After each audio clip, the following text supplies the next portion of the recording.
esan duguna orduan. Limite, eskuin aldetik. Gure kasuan zenbat izango da? Bai, baina, bai. A, bat, isa bat baldin bada, no, lau zeraitik.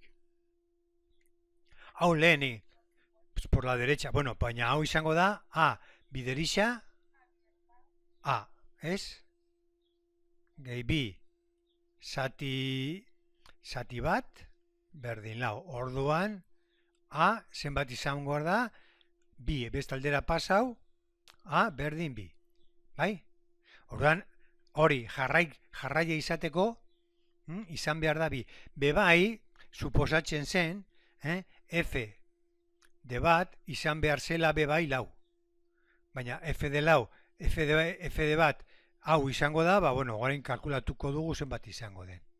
Orduan, hori baldin badakigu A berdin D dela, ba, orduan badakigu funtzioa dela bi isa gehi bi zati isa.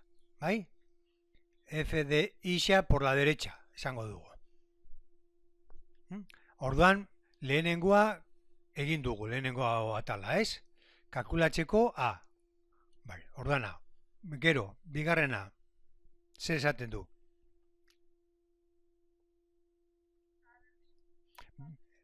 Ez B, bai, esan, A, bierde, bai, esan. Zehaztu ezazu?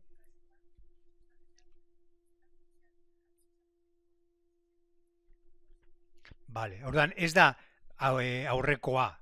Aurrekoa zen A berdin bi. Gure kasuan orain esaten du A berdin erdi bat. Orduan jarriko dugu berriro funtzioa bi zatitan. Goikua zen isa ber iru. Segundutxo bat. Isa ber iru. Gehi iru isa ber bi. Isa bat baino txikiago baldin bada. Eta isa zati bi. Orduan A bat biren esan dugu. Ba, isa zati bi. Gehi bi zati isa. Bigarrena isa baino handiago, bat baino handiago edo A. Edo berdin. Bai? Zer esaten du orduan? Kalkulatu.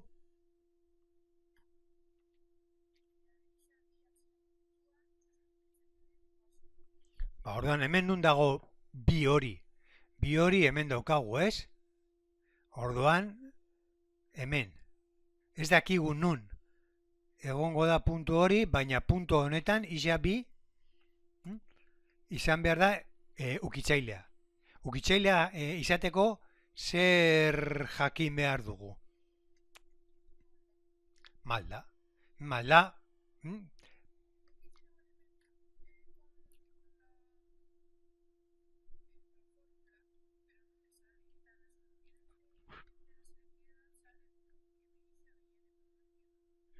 Orain egingo dugu. Bale? Ba, ze funtzio hartu behar dugu?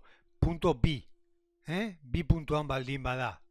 Eskerrekua edo eskemekua. Hemen genukan bi. Zein hartuko dugu? Hau ala hau? Bekua. Zer egin behar dugu orduan? Malda kalkulau, ez? F' de isa. Zema da F' de isa funtzio honetakua.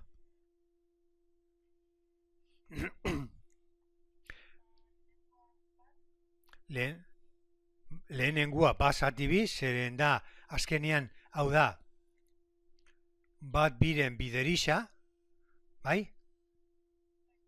Orduan bat biren da bat biren eta adisa bat, orduan izango da bat biren. Bai? Eta gehi bigarrena zein da? Azkenean bi bider isa minus bat, ez? Osa, izango da bi bider honen derivatua ze izango da? Isa bi hori. Hau Bai, ja, aparte, egiten ari naizen bakarra da hau, bai? Orduan hori izen bada, honen derivatua, minus isa ber minus bi, bai? Orduan bi, bider, eta hau gehi izan beharrean minus, segundo bat, que ya se me ha movido, bi, bider, isa, o lo que es lo mismo, bat zati bi, gehi, bi zati isa ber bi, bai? Bueno, orain zer egin behar dugu, hau da, barkatu? Bai, claro, es que me he equivocado otra vez, dos veces seguidas. Hau, bai, cago en 10.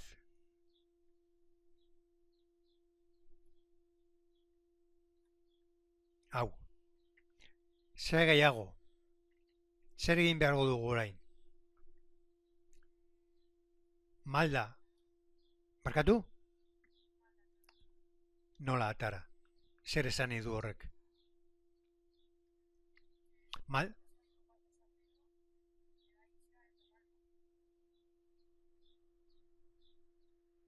aquí hemos calculado la malda de toda la curva. Si esta curva que yo tengo aquí fuese, por decir algo, fuese así, yo he calculado la malda de toda la curva. Es decir, yo he calculado, esa es la fórmula para calcular, segundo bat, esto es muy importante, ¿eh? Esa es la fórmula para calcular la malda de esta, la malda de esta, o la de esta, o la de esta, la de todas. Esa es la fórmula general. ¿A mí qué malda me interesa?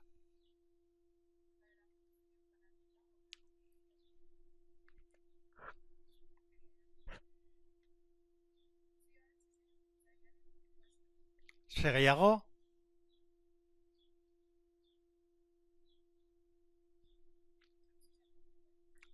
Se así se puntúan. Hori da dana. Y Xavi, a mí me interesan las maldas de todas estas rectas que he puesto aquí. Estas que tengo aquí me interesan, todas. A mí cuál me interesa. Entonces yo cojo esta curva y digo, mira, ¿dónde está el Xavi? El Xavi está aquí, aquí abajo. Este garabato que pongo aquí. Mira, a ver, sígueme. La Xavi está aquí. Yo lanzo así una recta y digo, en este punto, ¿cuánto es la malda? Entonces, en nuestro caso, el 2 es este. Entonces, por ahí pasará la curva. Y yo ahora aquí diré, bueno, la malda es esto que tenemos aquí, esta fórmula. Pero a mí no me interesa la fórmula. A mí me interesa la malda en el punto ISA 2. Entonces, ¿qué es lo que tengo que hacer?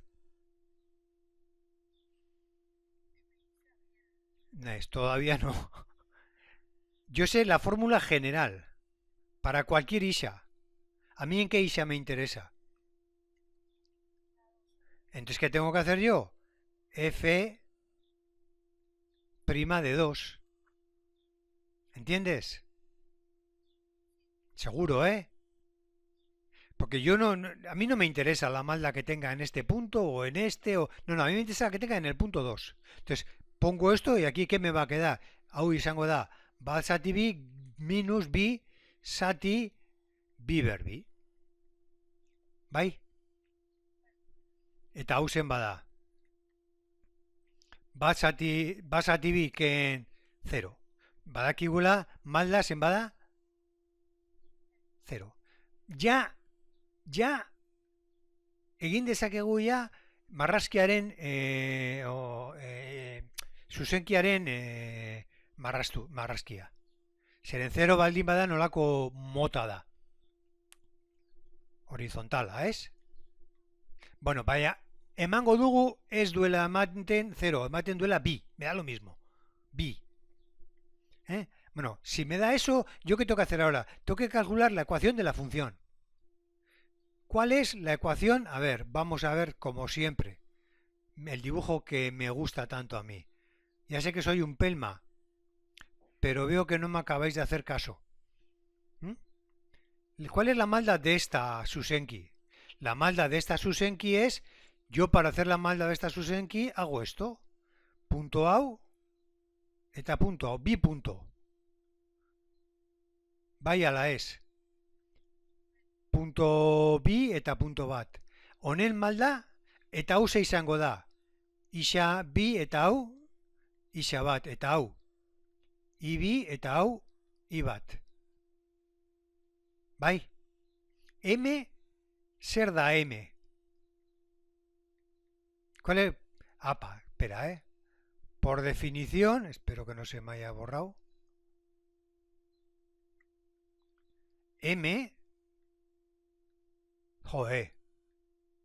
M marrazki honetan zenbat ze izango da. Marrazki honetan, hau. Ez, bat segaitik. Ez, punto bi jarri dut, pero no es porque valga 1, es punto bi agian A eta B, berdin da. ¿Vale? ¿No me entiendes? El 1, 2 no son números, son subíndices. Es como si yo igual tenía que haber puesto aquí, no me imaginaba que ibas a venir por ahí, XA, XB, qué mal. Pero no, pero yo quiero que aprendas la fórmula para siempre. Hori da nik nahi dudana. Ya está. ¿Vale? Para sacar ahora el valor de la fórmula de la ecuación, yo lo que tengo que hacer es que de estos puntos que tengo aquí, y2 y 1 y 1 de esto, uno de ellos es punto y el otro es fórmula. Es decir, gure kasuan izango da M, joder, vaya, de todas se me va. M, bueno, M, pues ya lo siento. Se me está escapando de todas. A ver. Ahora, a ver. M, Berdin. De los dos puntos, uno voy a poner X y otro Y. Por ejemplo, Y y X. Estos se van a quedar así. Estos son las variables de la fórmula. Y ahora, tengo que calcular Y1 y X. Aquí he puesto mal además. Joder. Vaya desastre. Aquí arriba tengo que calcular el valor de Y1 y aquí el valor de X1. Entonces, en nuestro caso, ¿cuánto vale X? ¿En qué punto nos ha dicho que era? Entonces, aquí abajo, ¿qué pondré yo? 2. Y el de arriba, para X2, ¿cuánto vale Y? No hemos calculado, ¿no? Hemos calculado, pero bueno, pues ya que estamos haciendo esto, vamos a poner, oye, la f de 2, ¿cuánto es? La función es esta, es isha sati bi, es decir, bi sati bi, gehi bi, sati isha, que bebais 2, o sea, bat gehi bat, bi. Bai? Orduan, hau da I, azkenean, hau da I, orduan, bi ken bi, sati x ken bi. Ha quedado claro eso, ¿no? Y ahora cogemos aquí y ponemos números. ¿Cuánto era m en nuestro caso? 0. De aquí despejamos y nos va a dar la función de la recta. En este caso y. ¿Esto a dónde pasa? Besta aldera. Bider 0 zenbat izango da? 0. Orduan, i minus bi berdin 0. Beraz, i zenbat izango da? Bi. Orduan, ze nolako zuzenki da, aquella que es horizontala dela eta hau izango da. En el punto 2, 2. ¿Vale? Hau. Hartu duzu nola egin daiteke hori zuzenkiaren importantea, funtzioa. Tú dices, aplico la fórmula, pero es que aquí lo único que tienes que hacer es aplicar la vista. Yo digo, mira, es que esto menos esto, entre esto menos esto es igual a m. Y punto. Entonces, ¿yo qué necesito? Me dice, y pasa por un punto. Pasa por un punto. Con lo cual quiere decir que yo de aquí, de los 4, ya sé una de las parejas. Ya sé, por ejemplo, y da lo mismo, ya me sé el y1 y el x1, que es el punto por el que pasa. Si lo hiciésemos al revés nos daría lo mismo, porque lo único que hace es, al cambiar los signos, se iguala. ¿Vale? Para siempre. El año que viene, cuando estés en la carrera también, que te acuerdes de eso. Venga, otra. Jarraitu.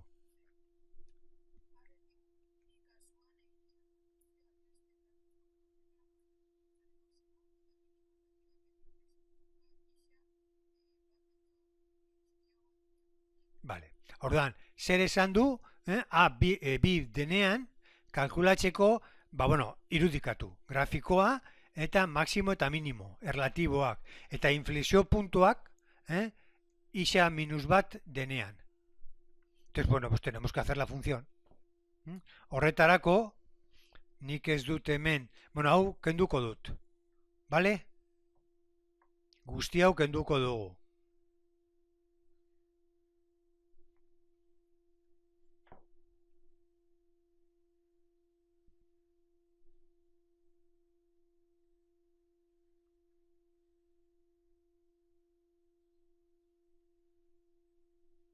Hau bai, garbituko dugu.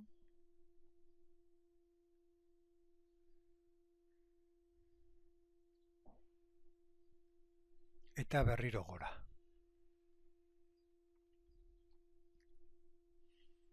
Eta bueno, orduan funtzioa berriro jarriko dugu. A berdin bi. Funtzioa zen f de isa, esaidazu goian dago eta esaidazu zein den. Goian zen iru gehi iru isa berbi, isa bat baino txikiago denean. Eta bestela A bi balio du. Orduan bi isa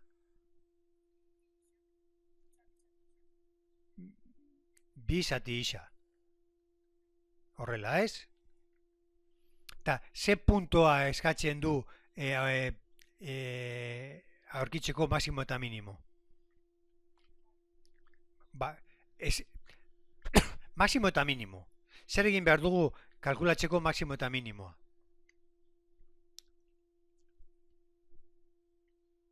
Zer egin behar dugu? Barkatu? Deribatu. Ez dut oso ondo entzuten, horregatik galdetzen dute hainbeste aldiz. F de isa.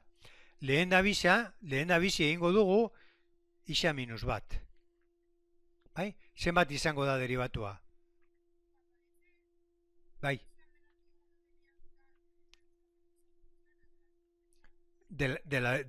Esquerraldekoa. Y si no dice, no importa, haremos las de las dos. Cuando no está claro, que no lo está, horretarako aztertu funtzioaren maximo eta minimo relatiboak eta inflexio puntuak bai isa minus bat denean. Orduan, isa bat baino handiago baldin bada, ez egiteko kasorik. Orduan, gure kasuan zenbat izango da, orduan hau kenduko dut, zeren ez du eskatu hau. Orduan zenbat izango da f derivatua. Gehize isa. Vale. Ze gehiago egin behar dugu? Ez, bat baino txikiago puntuan. Esan nahi duena da, hau da bata, Orduan egiteko alde honetako irudikapena. Alde honetakoa. Orduan zer egin behar dugu orain? Igualar a 0. ¿Para qué? Para calcular los puntos críticos. Bai? Orduan hau ze izango da. Hori.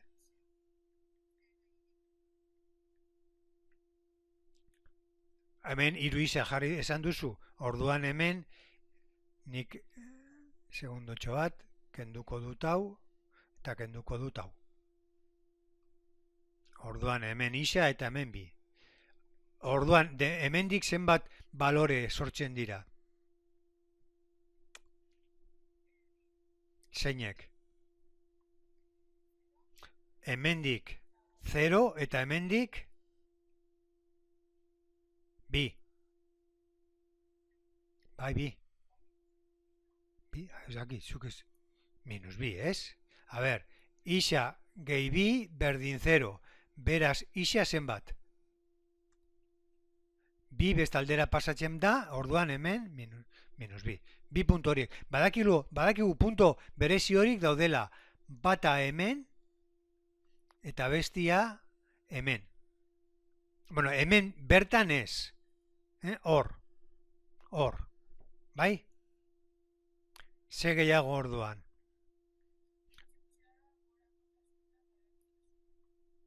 Bale, izan daiteke. Beste modu bat zein da? Maximo eta minimo. Kalkulatzeko bebai beste modu bat dago. Zein da? Bigarren deribatua. Eta bigarren deribatua zen bada, honetakoa. 6 isa gehi 6. Bai? Eta orain zer? Ze puntotan daude punto berezi horiek? Minus bi, orduan zer egin dezakegu? Kalkulatu bigarren deribatua de 0, zen bada bigarren deribatua de 0. 6.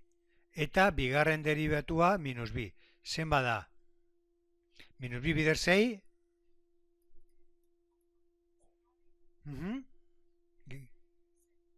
Orduan hau ze izango da? Minimo. Eta hau? Maximo. Eta esango dugu bai, hau punto honetan, 0an egongo da minimo. Lehen jarri dugu hau. Hau jarri dugu lehen, punto honetan. Baina benetan, hau da, isa koordenada eta i koordenada zenbat izango da. Bueno, f de 0, ez? F de 0 zen bada, 0. Eta kaso honetan, f de minus bi. Zen bada kaso honetan, minus bi berriru, gehi iru bider minus bi berbi. Minus bi berriru zen bada, minus hortzi. Eta hau, gehi. Orduan, lau. Orduan, badakigu bi puntu horiek. Bata da, 0 de isa, 0 de i, hau bai da punto bat. Eta bestia, minus bi lau. Minus bi lau baldin bada, hemen daukagu puntu hori. Hau da bat, eta hori da bestia. Badakigu hau maximo dela, orduan badakigu izango dela horrela. Eta hau minimoa, orduan izango da horrela. Ze falta zaigu kalkulatzeko? Ez, inflexio puntua. Ez? Venga, inflexio puntua kalkulatzeko nola egiten da? Bigarren deribatua zela 6 isa gehi 6 berdin 0 epe, bigarren deribatua da hau, bale, orduan hemendik isa zen bada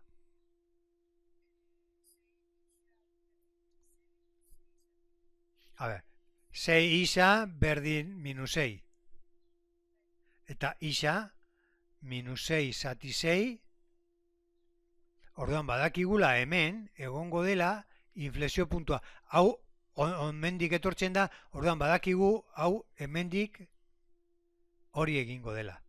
Ze puntotan, minus bat bai, baina exactamente hau ze punto da. Hemen ikusten da, bai, ikusten delako, baina ikusten ez bada nola kalkula. F de minus bat ber iru, gehi iru bider minus bat ber bi. Bai? Minus bat ber iru, minus bat. Eta minus bat ber bi bat, bider iru, iru. Iru minus bat, bi. Ba, justu, hemen, lehen esan duguna. Hemen dago inflexio puntua. Bai?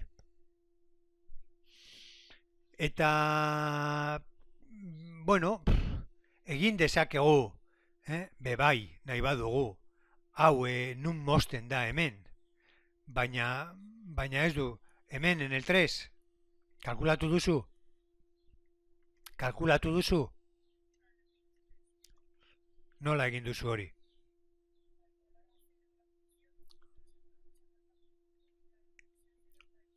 Egingo dugu? Ba, hemen geratzeko ja jarrita. Funtzioa zein? Isa berriru? 0 eginez gero, hau, izango da isa berbi bider isa gehiru, ez? Soluzio da, bata isa 0. Lehen ikusi dugu egia zela. Gainera 0 puntoan zen minimoa.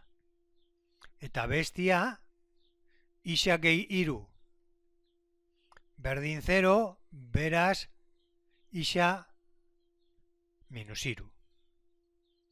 Orduan hemen, orduan hau horrela egiten du. Bai? Eta eginda dago. Eta, bueno, hurrengoa integrala. Nahi duzu egitea, ala ez, ala zer. No. Pues si no quieres hacer, no hacemos. Si ya controlas, gainera hau nahiko erresa da. Nahiko. Egin duzuzuk integral hau? Bai. Eta ondo dago? Segaiti dakizu ondo dagoela? No. No has ya, pero no has comprobado. Vale. No te fíes, que el día del examen no tienes soluciones. Entonces tienes que hacer la derivada. Coges esto, haces la integral de esto, te sale una función. Haces la derivada de la función y te tiene que salir esto. Eso que no se os olvide. Que esto al final, tontamente, 0,6 punto. ¿Vale? Ulertu duzu? Que no se te olvide lo que ya he borrado, pero bueno, lo que es el cálculo de la función de la Susenki. Que no se te olvide eso, vamos, o sea, sé que me vas a decir, ¡ay, me equivoqué! Que no se te olvide que M, berdin, isha, bim, vale, o no, o haces una y... No, a ver, sí, pero aparte, tú haces una y en una hoja de borrador dices, lo habré hecho bien, haces la otra. Y si las dos te da igual, perfecto. Si no, ya sabes que no está bien. No lo sé. Si no te pones nerviosa y echas a correr, sí. O sea, no tienes que echar a correr, tienes que andar pausada. Tienes que llegar. ¿Cuántos problemas tienes que hacer? 4. ¿Cuánto tiempo tienes? Hora y media. ¿Qué puedes hacer por cada problema? Por cada problema, bueno, primero leer el examen. Primero de todo, rápidamente leer todo el examen. 5 minutos. Y luego decir, para cada problema un cuarto de hora. Cada problema un cuarto de hora, ¿cuánto tiempo es? 1 hora. Y un cuarto de hora, Si un problema no te da tiempo a acabar en un cuarto de hora, dejas hueco Y te vas al siguiente. Cógeme bien este detalle, es importantísimo. Si un problema en el cuarto, el reloj encima de la mesa, y si no te da tiempo en un cuarto de hora ese, lo dejas y te vas al siguiente. Y así sucesivamente. Cuando termines te tienen que quedar 25 minutos. Si ese que no has sabido hacer, porque no has sabido, porque no te acordabas, coges y dices, ahora me meto con ese, y te metes con ese. Otra vez otros 10 minutillos, más no. Porque el resto te tiene que dar tiempo a repasar. Y te voy a decir una cosa, las matemáticas no se repasan leyendo. Yo la historia puedo repasar leyendo, a ver si se me ha olvidado algo. Matemáticas no se repasan leyendo. Matemáticas se repasan cogiendo una hoja sucia y a todo correr el problema que has hecho antes, hacerlo sin mirar, ¿eh? Porque como mires la has cagado. Porque si te has equivocado a la hora de hacer un problema, porque has puesto que 3 más 3 era 5, porque a veces se nos cruzan los cables, cuanto más veces miras esa operación, va a ser más segura vas a estar de que 3 más 3 son 5. Entonces eso no hay que mirar, hay que hacer aparte y luego comprobar. ¿Vale? A ver si es verdad, ¿eh? A ver si es verdad. Pero voy a estar detrás de la oreja de cada una de vosotras, y de David también, mirando a ver qué hacéis o no hacéis. Cuando tengáis... Hostia, que estará este cabrito ahí mirando. ¿Eh? Vale. Venga, ¿alguna más quieres hacer? Sí. Bimilla eta hogei. Yo decía, bueno, si no me dice nada, hacemos esta de bimilla eta hogetabi. Baina, bueno, no importa. Bimilla eta hogei. A ver, voy a poner aquí. Y ahora voy a abrir. Bimilla eta hogei, oikoa edo ez oizkoa. Oikoa. Sein. Baby. Cuidado, que esto solo es análisis. Y análisis es la cuarta parte, A ver. Bebi. Bebat, bebi. Hau. Uste dut hau. Dela.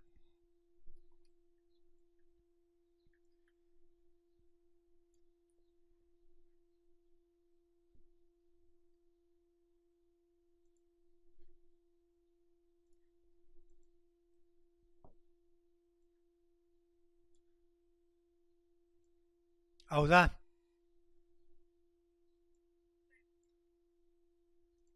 Ba, venga, hasiko gara orduan. Zer esaten du? Vale. Bueno, a ver, bai, baina nik orain heldu naiz. Irakurriko dugu. Izan bedi, ife de isa, hau. Isa zati, isa berbi gehi bat. A. Gorakortasuna, berakortasuna tartea maximo eta minimo relatiboak. Hori nola egin duzu? Azaldu, besterik ez. Vale. Eta gero kalkulatu maximo edo minimo, edo gorakortasuna, edo berakortasuna. Vale. Gero, B, esan duzu o ez duzu lartzen. Zer esaten du? Ba, asintota vertikala eta horizontala. Asintota vertikala eta horizontala. Izan behar dela, a ver, asintota horizontala nolakoa da? Bueno, bai, baina, bueno, aztertuko dugu. Hola, horizontala horrela. H. Eta vertikala horrela. Bai? Eta ze ezaguera dauka asintota horizontal bat.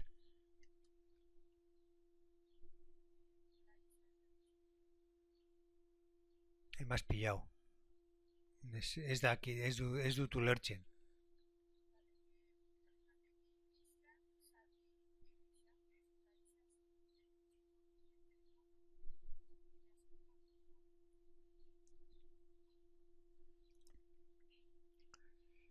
Eso es una forma de explicarlo muy chapucera.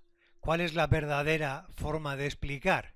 si es una asintota horizontal, hemen adibidez, zein da, hemen zen izan ditek horizontal bat, alako bat, ez?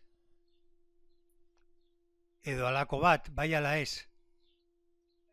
Edo alako bat, edo alako bat. Zer esan nahi du honek? El límite, asíntota horizontala. Límite, hori. Límite cuando y tiende a infinito, momentos infinito, de f de x, zenbat izan behar da. No, a ver. Begiratu ona. Horizontala. Un número, n. N, L, como quieras. Zenbat da kaso honetan, el límite. De isa, zati isa berbi, gehi bat, cuando isa tiende a infinito. Zer egiten dugu betikoa? Zati, zatitu. Hau eta límite. Cuando isa tiende a infinito, porque esto es infinito entre infinito indeterminado. Orduan hemen, isa, zati isa, isa berbi zati isa, gehi bat zati isa, ala hobeto horrela, isa zati isa berbi, por el mayor, bai? Entonces, hau zenbat izango da? Hau izango da límite cuando isa tiende a infinito de isa zati isa berbi bat zati isa, bai ala ez? Eta behian isa berbi zati isa berbi bat, eta bat zati isa berbi, zati isa berbi. Hau infinito, baldin bada zenbat goikua. Bat zati infinito, 0. Eta bekua bat gehi bat zati infinito berbi, hau, 0. Orduan 0 zati bat, orduan badakigu, hau kenduko du, ni lehen egin dudana, badakigu izango dela hemen, ez dakit, goian edo behian, baina zerora etorri berda, ez dakit, etorriko den horrela edo horrela, baina horrela izango da, bai? Está claro, ¿no? Cuando x tiende a infinito, ¿cuánto vale la función? 0, orduan está claro. Lo que no sé todavía es si es por arriba o por abajo. Se puede saber, ¿no?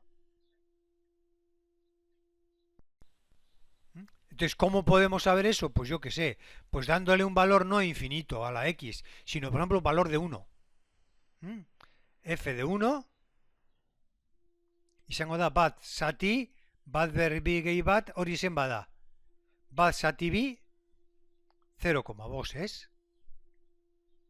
Orduan, hau, isa, adibidez bat baldin bada, eta hi 0,5, pues está claro que está por arriba, eta hau ez dela.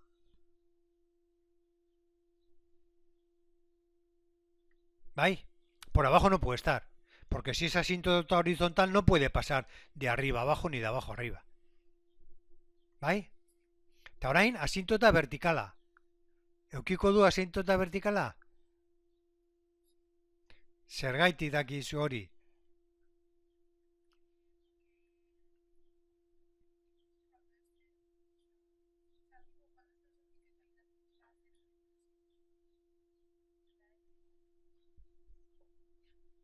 A ver, yo ahora ya, a mí ya hasta se me ha olvidado, ¿eh?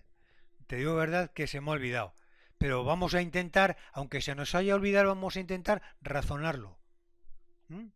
Si es asíntota vertical, será, por ejemplo, adibidez, horrela. Begira. Horrela, edo horrela. ¿Bai?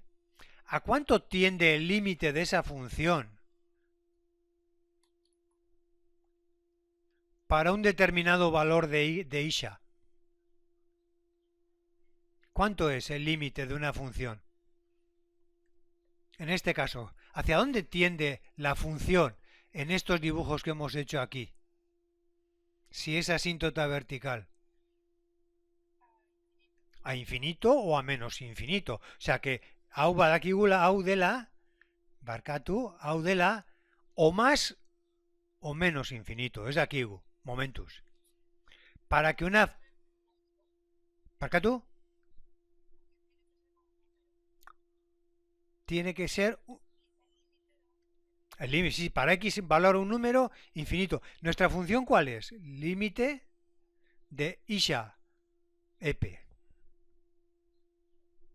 Isha sati isha verbi geibat. ¿Cuándo esta función tirará a infinito?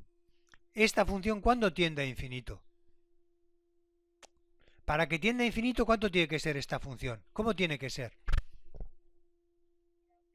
Ya, pero ¿qué se tiene que... Esan. No, pero para que sea... Biderketa bat infinito izateko... A ver, venga, Diego. No mires, piénsalo un poco. Begiratu gabe, benetan, laga. Para que tienda a infinito, para que A sati B sea infinito, ¿qué se tiene que cumplir? ¿O no? ¿Cuál es la otra opción?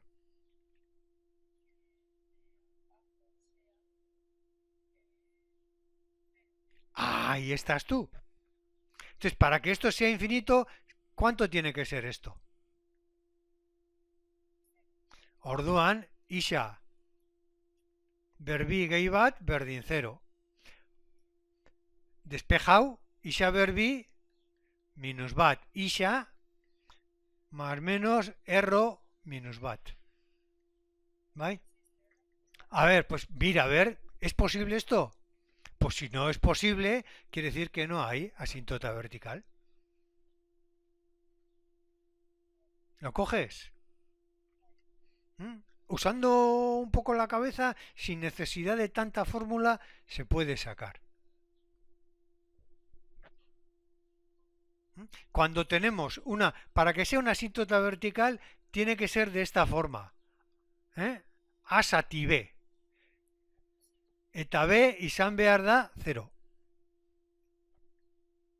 ¿Vale? ¿Qué más? Urrengoa. Voy a... voy a esto. Si me deja. No, me ha quitado todo.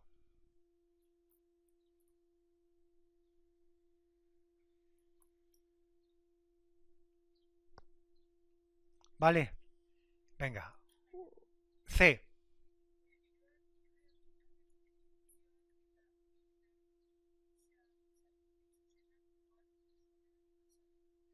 Orduan, funtzioa eta irudikatu grafikoki funtzioak. También es dugu... Yo no he dibujado, pero bueno, podíamos haber dibujado antes esta función. No nos la pedía, no hemos hecho. ¿Mm? ¿Y qué nos pido? Nos pide esta función, ¿eh? El área que hay entre esta función y esta. El área que hay entre f de isha, que es isha, y la otra, que es isha sati b. El área entre esas dos funciones, no la egin dezakegu hori.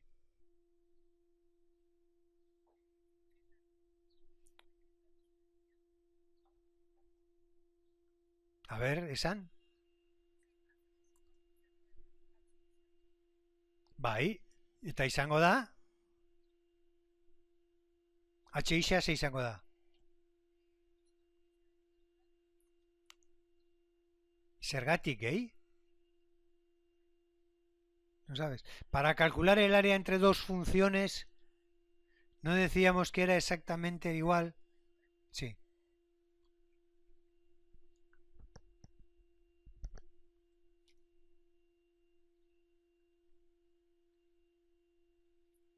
Ya les has hecho la bronca.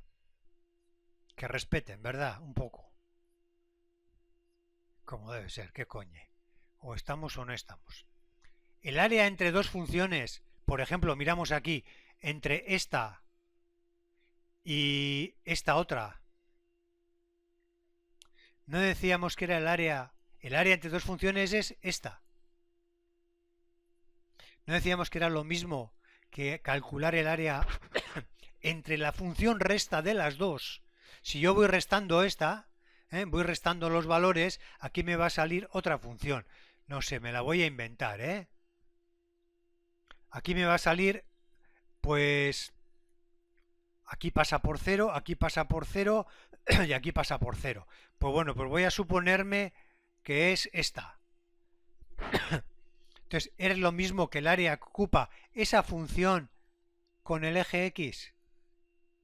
Decían, pero no era geiketa, era kenketa. Orduan, gure kasuan hau izango da. Eta area hau ze izango zen? Izango zen la integral de la resta de las dos funciones.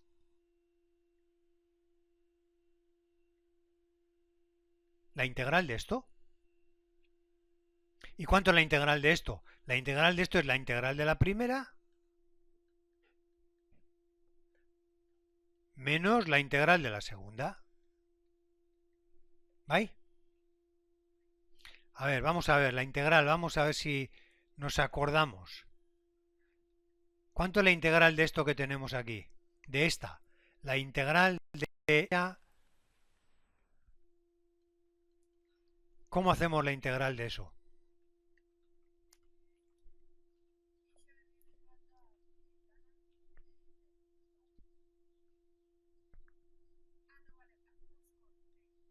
¿Por qué? No, pero ¿y por qué? Si nos damos cuenta, si yo cojo la función de abajo y tengo isha ver b, la de arriba tengo isha. Si una es derivada de la otra, podemos hacer con t. La derivada de isha ver b, geiba, ¿cuánto es? Bisha. Orduan podemos hacer. Podemos decir que isha, porque bisha, ¿no? Isha y arriba tenemos isha. Orduan, si yo pongo aquí que isha geibi berbi geibat es igual a t, isha berbi kontuz. Honen derivatua, la derivada de esta es bisha. Bisha diferencial de x berdin diferencial de t. Eta diferencial de x, diferencial de t zati bisha. Tienes que pegarle un toque, ¿eh? Por lo menos a este tipo de ejercicios. Tienes que hacerlos algunos pocos de esto, que es bastante común. Y ahora cojo y digo yo, ¿la integral cuál era? Sen isha, integral de isha, zati azpian t es? Begiratu hemen, a ver, azpian t. Eta bider de t zati bi isha. ¿Vale? Porque hau de x, pongo aquí de x, begira, de x, y de aquí de x. Tau x, isha con isha, fuera. Orduan, integral de basati t de basati bt, diferencial de t. Gure kasuan, orduan, hau zenba la integral de esta, integral de eso izango da, bat biren, integral, hau, honen integrala da, ln de t, bai? Valor absoluto, beti, Orduan, bat biren, bider ln t zenba zen, t. Isha berbi gehi bat. Hau ez da parentesis, hau marrak dira. Orduan, gehika. Orduan orain zer egin behar dugu? Integral determinada. Ze puntotan, badakigu ze puntoak, ze punto artean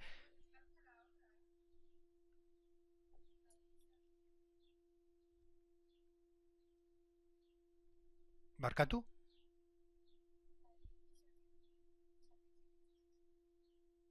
No te entiendo.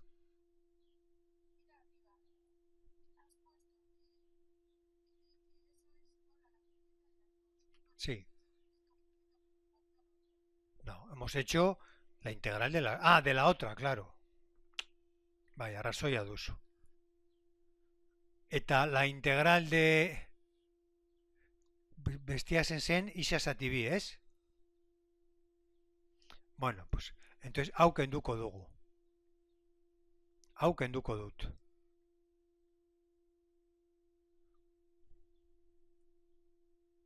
Eta baita hau ere. Eta orain, integral de isa de minus isa zati bi, ala, kenduko dut minus hau, berdin da, ze izango da hau. Bien. Orduan, minus isa berbi zati lau. Bai, orduan, integral osoa izango da, bat biren ln isa berbi gehi bat, minus isa berbi zati lau. Y ahora esto, ¿entre qué valores tenemos que evaluar? ¿Cómo calculamos esos? No sabemos, ¿no? Ahí no pone. Entonces, ¿qué tenemos que hacer para calcular eso? Es un poco largo, ¿eh? El problema, pero bueno, pero es lo que hay.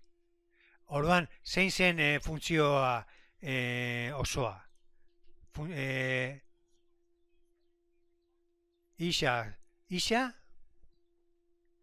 zati isa, berbi gehi ba, zati isa, zati bi. Orduan, hau egin behar dugu, derrigorrez. Bai? Orduan, MKT. Bai? Eta, a ver, esan bi isa, itxo, isa, ken, isa berriru,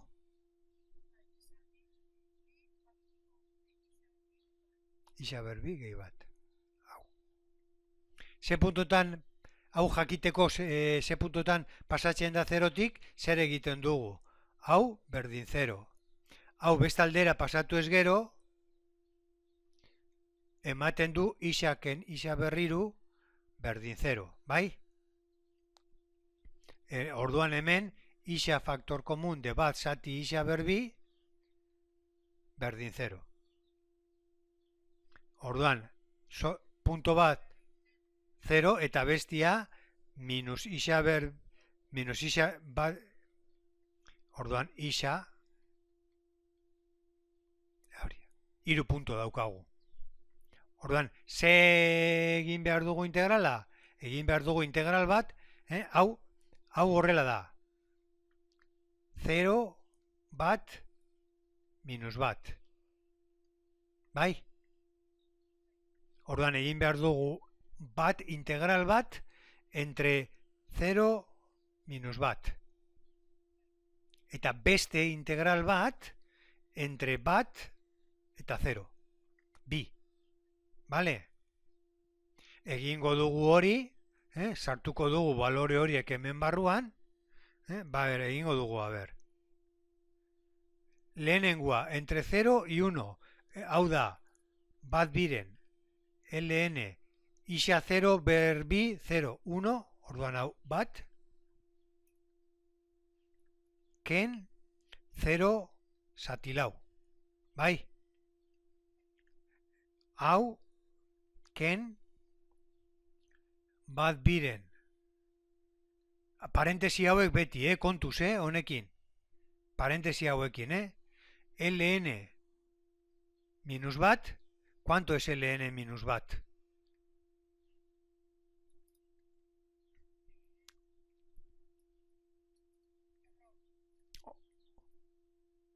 A ver, minus, isa berbi, minus bat berbi, zatilau. Bai? como error.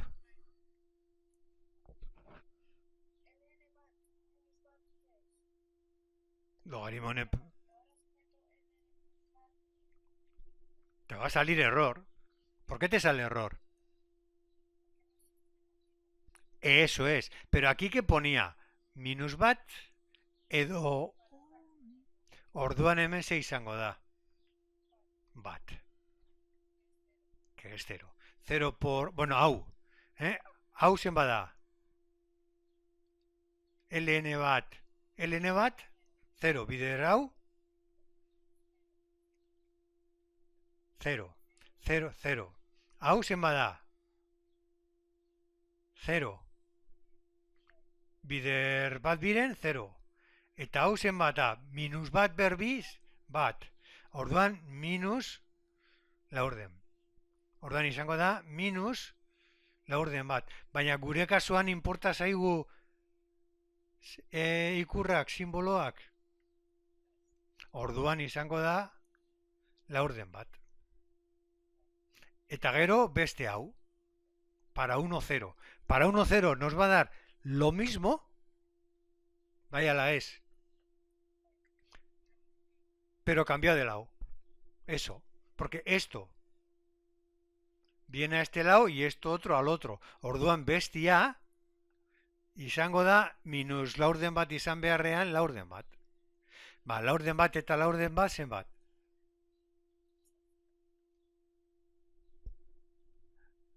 Ya estás ya cansada. Laurden bat gehi laurden bat zenbat da?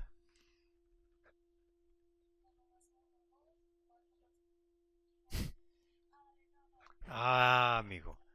Como te pillen así en el examen, te machacan.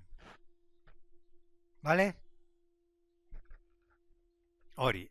Eta gero, ba, ez daki zer erretzen du. Kalkulatu, a ber, itxin pizkat.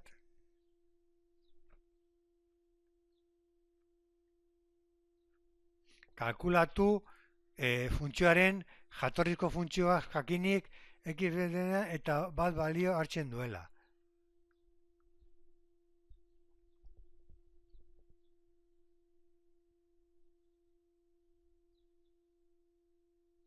Ulertzen duzu zuk hori?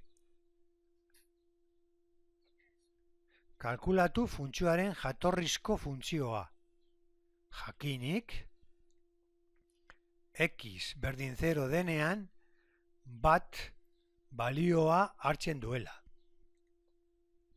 Nik ulertzen hori. Ni hau ez, f de 0 berdin isa 0 denean, 0. Zati 0 gehi bat. Hau da, hau 0 da. Kalkulatu jatorrizko funtzioa.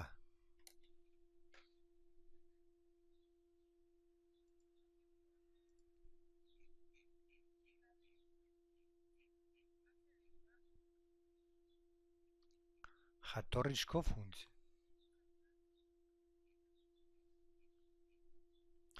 Hau zer zen?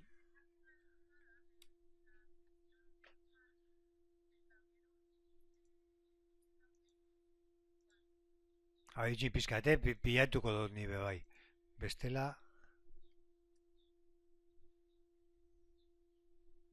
Segundo bate, bai dazu. Cago en 10.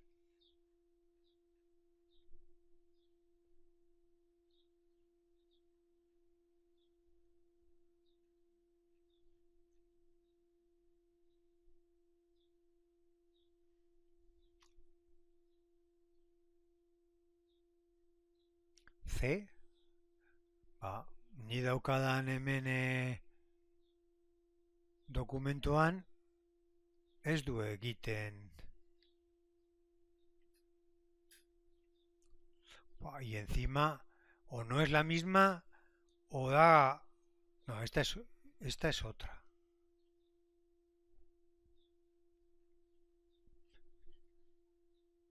¿Qué zer zen, ohikoa edo ez ohizkoa? Ohizkoa? Mila eta hogei.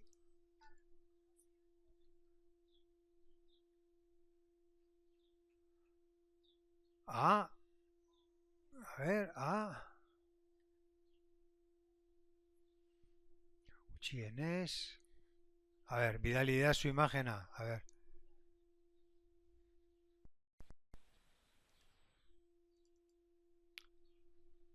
D. D. A, 0. F de 0 denes. Bat denes. O sea que no es la función que nos ha dicho.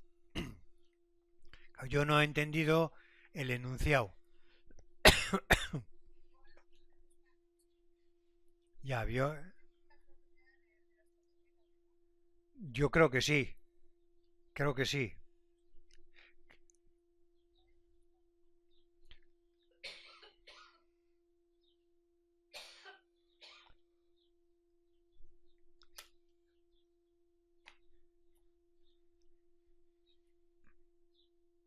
Bueno, en el 2020 no daban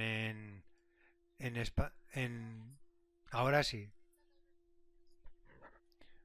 Pues F0 DNAN,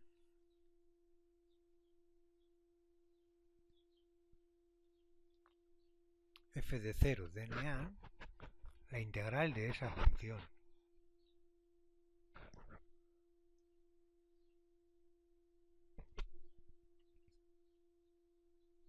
Pues no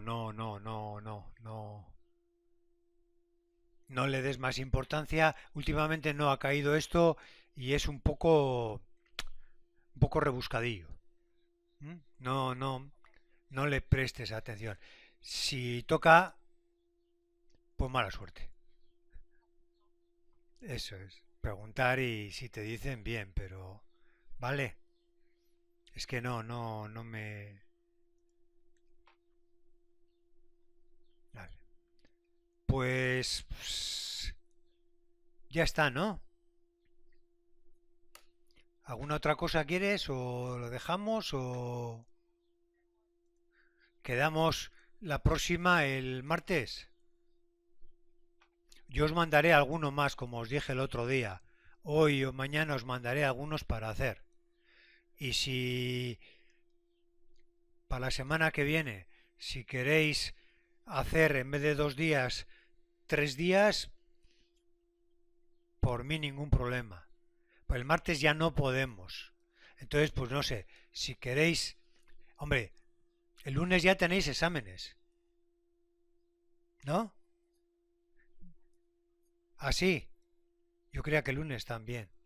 Bueno, pues hablarlo entre vosotros en el grupo como queráis y el día que queráis, pues si queréis el viernes que viene o el sábado o el domingo. Hombre, si queréis viernes, sábado y domingo, pues los tres no, pero bueno, por una razón además, que no estáis estudiando solo matemáticas. Entonces, pero bueno, pues yo pienso que un día más si queréis, os ponéis de acuerdo y me decís. ¿De acuerdo? Va, Ori. Suerte, Isan. Agur, venga, agur.